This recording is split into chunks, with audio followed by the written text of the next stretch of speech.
Elektabilitas Prabowo Subianto, Ganjar Pranowo, dan Anies Baswedan sebagai bakal calon presiden bersaing ketat berdasarkan hasil survei terbaru Lembaga Survei Indonesia.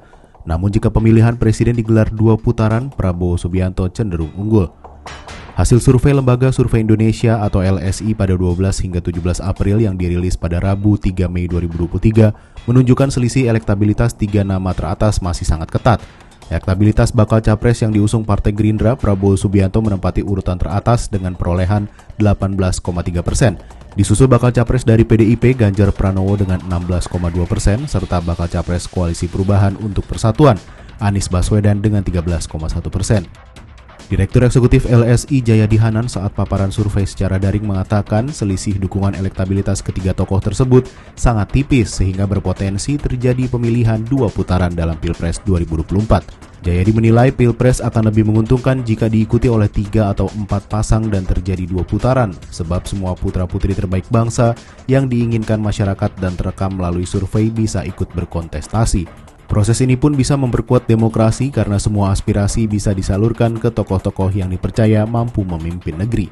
Jadi akan sangat elok kalau aspirasi rakyat itu yang tertangkap oleh lembaga survei itu semuanya kemudian memperoleh kesempatan secara alamiah gitu untuk mengikuti prosedur-prosedur demokrasi seperti pemilu. Jadi tidak banyak ruginya, tapi lebih banyak untungnya kalau kita memberi kesempatan seperti itu, baik 1 putaran maupun 2 putaran gitu. Dalam kesempatan yang sama, Wakil Ketua Umum Golkar Nurdin Halid mengatakan hasil survei LSI memberikan peringatan bagi parpol agar mengajukan 3 atau 4 pasangan capres-cawapres. Ia pun optimistis akan ada lebih dari 2 pasangan setelah pertemuan antara Airlangga dan Muhaimin karena kedua parpol akan menjadi salah satu koalisi utama dalam pembentukan capres-cawapres. Dengan survei ini maka memberikan warning kepada rakyat, khususnya kepada partai-partai politik, bahwa sebaiknya calon presiden itu tidak 2 tetapi 3, minimal 3, bisa 4. Itu kegembiraan saya yang pertama sebagai pencinta demokrasi, taat asas bahwa kedaulatan ada di tangan rakyat, bukan kedaulatan ada di tangan penguasa atau kedaulatan di tangan para pakar politik. Sementara itu, Wakil Ketua Umum Gerindra Budi Satrio Jiwandono mengatakan Gerindra siap dengan skenario berapapun jumlah kandidat capres-cawapres.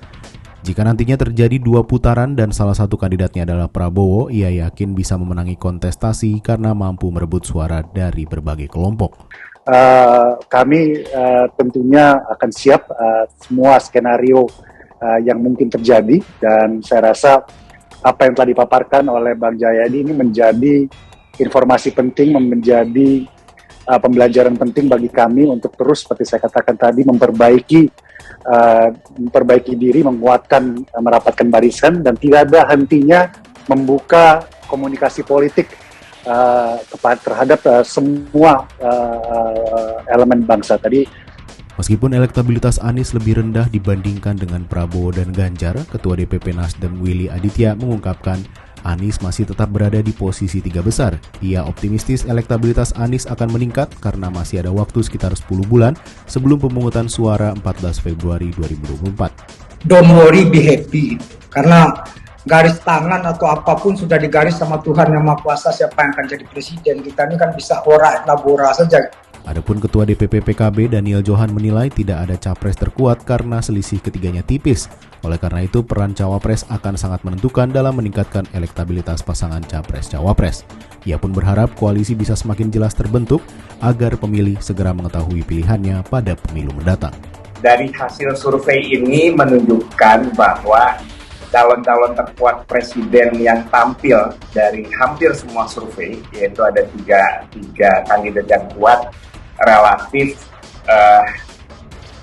tidak dominan, artinya masih dalam batas margin error, ya. Sehingga menurut saya peran nanti pendamping dari para capres ini menjadi sangat penting dan sangat menentukan.